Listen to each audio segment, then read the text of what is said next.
जय हिंद आप सभी को। देखिए ये क्लास 10 का फिजिक्स का चैप्टर 2 है, मानव नेत्र तथा रंग बिरंगी संसार। तो और आप लोग चैप्टर 1 का अभी तक वीडियो नहीं देखे हैं तो जाकर जरूर देखिएगा, आपको प्ले लिस्ट में दे दिया गया है। देखिए इस वीडियो में हम लोग चैप्टर 2 का मानव नेत्र तथा रंग बिरंगी संसार का ऑब्जेक्टिव क्वेश्चन करने वाले हैं। तो अगर आप लोग इस चैनल पर नए होंगे तो चैनल को सब्सक्राइब करके बेल आइकन को जरूर दबाइएगा, वीडियो को भी लाइक कर लीजिएगा। देखिए आपको इस चैनल के माध्यम से 10 क्लास का काफ़ी अच्छे तरीके से तैयारी कराया जा रहा है बोर्ड एग्जाम का, इसीलिए आप लोग इस चैनल से जरूर जुड़िएगा। चलिए अपने सेशन को स्टार्ट करते हैं। देखिए सबसे पहले प्रश्न यहाँ पर दिया है, सामान्य नेत्र के लिए दूरबिंदु है। तो सामान्य नेत्र के लिए दूरबिंदु आपका 25 सेंटीमीटर होता है।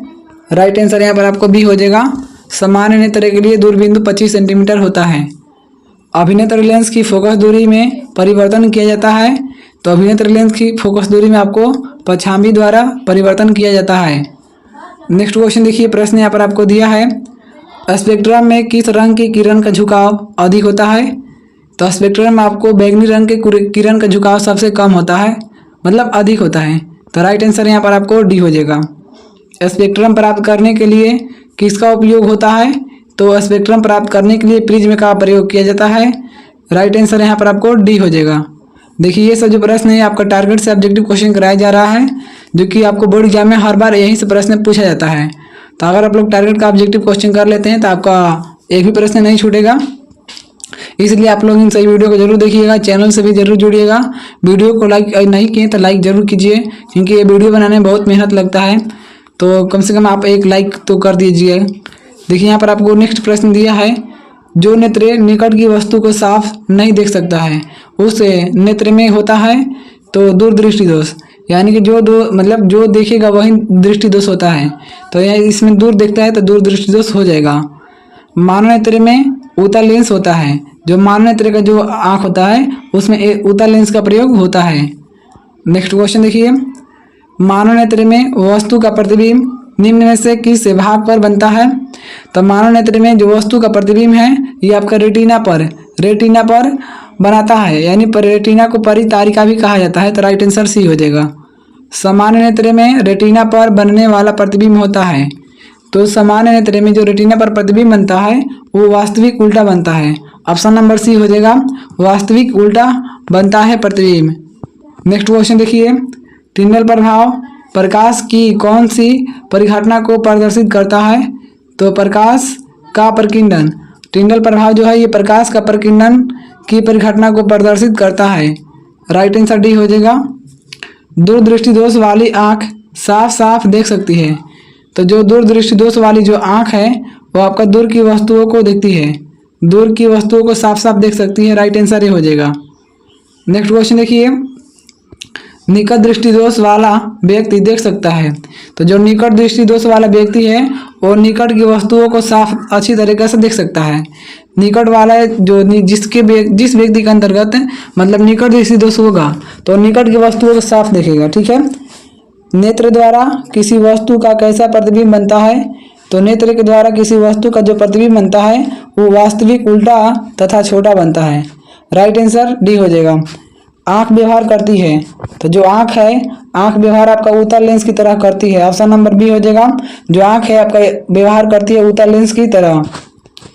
नेक्स्ट क्वेश्चन देखिए, सामान्य आँख के लिए स्पष्ट दर्शन की न्यूनतम दूरी होती है तो 25 सेंटीमीटर। जो न्यूनतम दूरी होगी 25 सेंटीमीटर होगी। मतलब किस दृष्टि दोष के निवारण के लिए अवतल लेंस का प्रयोग किया जाता है। तो निकट दृष्टि दोष के निवारण के लिए अवतल लेंस का प्रयोग किया जाता है। निकट दृष्टि दोष के लिए अवतल लेंस का प्रयोग किया जाता है। तरंगदैर्घ्य को सामान्यतः व्यक्त किया जाता है। तो तरंगदैर्घ्य को सामान्यतः आपको मीटर में व्यक्त किया जाता है। Right answer option number A हो जाएगा। तरंगदैर्घ्य को मीटर में व्यक्त किया जाता है। निकट दृष्टि दोष में किस लेंस का प्रयोग होता है। तो निकट दृष्टि दोष में आपका अवतल लेंस का प्रयोग किया जाता है। राइट आंसर बी हो जाएगा। आप लोग देख रहे हैं ये कितना बार आपको ये क्वेश्चन जो है पूछ चुका है एग्जाम में। जारा दृष्टि दोष को दूर करने के लिए काम में लाया जाता है। तो जारा दृष्टि दोष को मतलब दूर करने के लिए बाइफोकल लेंस का प्रयोग होता है। ऑप्शन नंबर डी हो जाएगा। श्वेत प्रकाश में कितने वर्ण होते हैं। तो श्वेत प्रकाश में 7 वर्ण होते हैं। Option number D. श्वेत प्रकाश की किरण जब किसी प्रिज्म से होकर गुजरती है तब वो जो वर्ण सबसे अधिक विचलित होता है उसका नाम है बैंगनी। जो श्वेत प्रकाश है उसमें सबसे अधिक विचलन होता है बैंगनी रंग का। राइट आंसर सी हो जाएगा। नेक्स्ट क्वेश्चन देखिए, श्वेत प्रकाश जब एक प्रिज्म से होकर गुजरता है तो जो वर्ण सबसे कम विचलित होता है वह है लाल। लाल जो रंग है सबसे कम विचलित होता है। प्रिज्म के भीतर से होकर गुजरने पर श्वेत प्रकाश के अपने विभिन्न घटकों में विभाजन को क्या कहते हैं? तो प्रकाश का वर्ण विक्षेपण कहा जाता है। जो प्रिज्म है, प्रिज्म के भीतर से होकर गुजरने पर और प्रिज्म से भीतर से होकर गुजरने पर जो श्वेत प्रकाश है अपने विभिन्न घटकों में बढ़ जाता है उसे वर्ण विक्षेपण कहा जाता है। नेक्स्ट क्वेश्चन देखिए, प्रकाश के किस वर्ण के लिए तरंगदैर्घ्य अधिकतम होता है? तो लाल। प्रकाश के लाल रंग के लिए तरंगदैर्घ्य सबसे अधिक होता है। प्रिज्म से निकलने के बाद किरणें क्यों 7 रंगों में विभक्त हो जाती है? तो किरणें क्यों 7 रंगों में विभक्त हो जाती है? क्योंकि सूर्य का जो श्वेत प्रकाश है वो 7 रंगों का मिश्रण है। इसीलिए जो किरणें है सूर्य की वो 7 रंगों में बढ़ जाती है, क्योंकि जो सूर्य का जो प्रकाश है वो 7 रंगों का मिश्रण है, इसीलिए। नेक्स्ट क्वेश्चन देखिए, कांच के प्रिज्म से गुजरने वाली विभिन्न वर्ण की किरणों का विचलन भिन्न भिन्न होता है, क्योंकि विभिन्न रंगों का प्रकाश कांच में विभिन्न चाल से चलता है। जो विभिन्न रंगों का जो प्रकाश होता है कांच में विभिन्न चाल से चलता है। राइट आंसर सी हो जाएगा। नेक्स्ट क्वेश्चन देखिए, प्रिज्म से गुजरने पर सूर्य के प्रकाश की किरणें विभिन्न वर्णों में बढ़ जाती है, क्योंकि मतलब प्रिज्म से गुजरने पर जो सूर्य के जो प्रकाश की किरणें हैं वो विभिन्न वर्णों में बढ़ जाती है, क्योंकि विभिन्न रंगों की किरणों का विचलन भिन्न भिन्न होता है। विभिन्न रंगों की किरणों का जो विचलन होता है भिन्न भिन्न होता है। Option number D. Next question देखिए, एक उत्तल लेंस की फोकस दूरी 20 सेंटीमीटर है तो इसकी क्षमता क्या होगी? तो एक उत्तल लेंस की फोकस दूरी 20 सेंटीमीटर है तो इसका जो क्षमता होगा ना ये आपका इनमें से कोई नहीं होगा, क्योंकि जो उत्तल लेंस की फोकस दूरी जब 20 है तो आर बराबर क्या होता है 2f है। तो यहाँ पर आपको क्षमता हो जाएगा 40 सेंटीमीटर, लेकिन नहीं दिया ऑप्शन में। पुतली के साइज को नियंत्रित करता है परितारिका। ऑप्शन नंबर बी हो जाएगा। जो पुतली के साइज को नियंत्रित करता है उसका नाम है परितारिका। Option number B. Next question देखिए, किस दृष्टिदोष को अवतल और उत्तल दोनों लेंसों से बने द्विफोकसी लेंस द्वारा संशोधित किया जा सकता है? तो जारा दूरदृष्टिदोष को अवतल और उत्तल दोनों द्वारा संशोधित किया जाता है। नेत्र में प्रवेश करने वाली प्रकाश किरणों का अधिकांश अपवर्तन होता है तो कार्निया के बाहरी पृष्ठ पर होता है। ऑप्शन नंबर सी हो जाएगा। नेत्र में प्रवेश करने वाली जो प्रकाश की किरणें हैं अधिकांश विचलन कार्निया के बाहरी पृष्ठ पर होता है। नेक्स्ट क्वेश्चन देखिए, जब सूर्य का प्रकाश वायुमंडल से गुजरता है, जब सूर्य का प्रकाश जो है वायुमंडल से गुजरता है तो वायु के सूक्ष्म कण किस रंग के प्रकाश को अधिक प्रबलता से प्रकीर्णन करते हैं? तो नीले रंग के प्रकाश को अधिक प्रबलता से प्रकीर्णन करते हैं। मानव नेत्र कार्य करता है तो कैमरे की भांति, यानी कि जो मानव का नेत्र है वो कैमरा की तरह काम करता है। राइट आंसर भी हो जाएगा। नेक्स्ट क्वेश्चन देखिए, प्रकाश एक पतली झिल्ली से होकर नेत्र में प्रवेश करता है। इस झिल्ली को क्या कहते हैं? तो स्वच्छ मंडल कहा जाता है। जो प्रकाश है एक पतली झिल्ली से होकर प्रकाश जो है एक पतली झिल्ली से होकर नेत्र में प्रवेश करता है तो इस झिल्ली का नाम है स्वच्छ मंडल। किसी अंतरिक्ष यात्री को आकाश कैसा प्रतीत होता है? तो लाल। ऑप्शन नंबर सी हो जाएगा। किसी अंतरिक्ष यात्री को आकाश लाल प्रतीत होता है। यहाँ पर देखिए, किसी भी अंतरिक्ष यात्री को जो आकाश से काला प्रतीत होता है, ऑप्शन नंबर यहाँ पर आपको बी हो जाएगा, काला प्रतीत होता है। प्रकाश का चाल न्यूनतम होता है तो जल में प्रकाश की चाल सबसे कम होता है। नेक्स्ट क्वेश्चन देखिए, कार्निया के पीछे एक संरचना होती है उसे क्या कहते हैं? उसे परितारिका कहा जाता है। जो कार्निया के पीछे एक रचना होती है उसे परितारिका कहा जाता है। परितारिका नियंत्रण करती है तो पुतली के साइज को, जो परितारिका है नियंत्रण करती है तो पुतली के साइज को नियंत्रण करती है। राइट आंसर डी हो जाएगा। नेक्स्ट क्वेश्चन देखिए, नेत्र में प्रवेश करने वाली प्रकाश की मात्रा को नियंत्रित करती है तो नेत्र में प्रवेश करने वाली जो प्रकाश की मात्रा है उसको पुतली नियंत्रित करती है। ऑप्शन नंबर यहाँ पर आपको ए हो जाएगा। जो पुतली है ये नेत्र में प्रवेश करने वाली प्रकाश की मात्रा को नियंत्रित करती है। बृहद संख्या में प्रकाश सुग्राही कोशिकाएं कहाँ होती है? तो रेटिना में। बृहद संख्या में जो प्रकाश है सुग्राही कोशिकाएं कहाँ होती है? तो रेटिना में होती है। ऑप्शन नंबर ए हो जाएगा। विद्युत सिग्नल कौन उत्पन्न करता है? तो प्रकाश सुग्राही। जो विद्युत सिग्नल है वो प्रकाश सुग्राही उत्पन्न करता है। ऑप्शन नंबर बी हो जाएगा। नेक्स्ट क्वेश्चन देखिए, सिग्नलों की व्याख्या कहाँ होती है? तो मस्तिष्क में। Option number A. सिग्नलों की व्याख्या कहाँ होती है? तो मस्तिष्क में होती है सिग्नलों की व्याख्या। करेक्ट आंसर ये हो जाएगा। यहाँ पर आपको देखिए यहाँ पर नेक्स्ट प्रश्न दिया है। देखिए अभी तक आप लोग वीडियो को लाइक नहीं किए तो वीडियो को लाइक जरूर कीजिएगा, क्योंकि देखिए वीडियो बनाने में बहुत मेहनत लगता है, इसीलिए आप लोग लाइक कर दिया कीजिए और चैनल से भी जुड़ जाइए, क्योंकि आपको चैनल से जुड़ने के बाद बहुत ज़्यादा लाभ होगा। मोतियाबिंद की स्थिति होती है जब क्रिस्टलीय लेंस दूधिया हो जाए और क्रिस्टलीय लेंस धुंधला हो जाए तो मोतियाबिंद होता है। राइट आंसर डी हो जाएगा। वायुमंडल में प्रकाश का कौन सा रंग वर्ण सबसे अधिक प्रकीर्णन करता है? तो नीला। जो नीला रंग है ना ये प्रकाश मतलब वायुमंडल में सबसे अधिक प्रकीर्णन होता है इसका। इंद्रधनुष में कितने रंग होते हैं? तो 7। राइट आंसर भी हो जाएगा। इंद्रधनुष में 7 रंग होते हैं।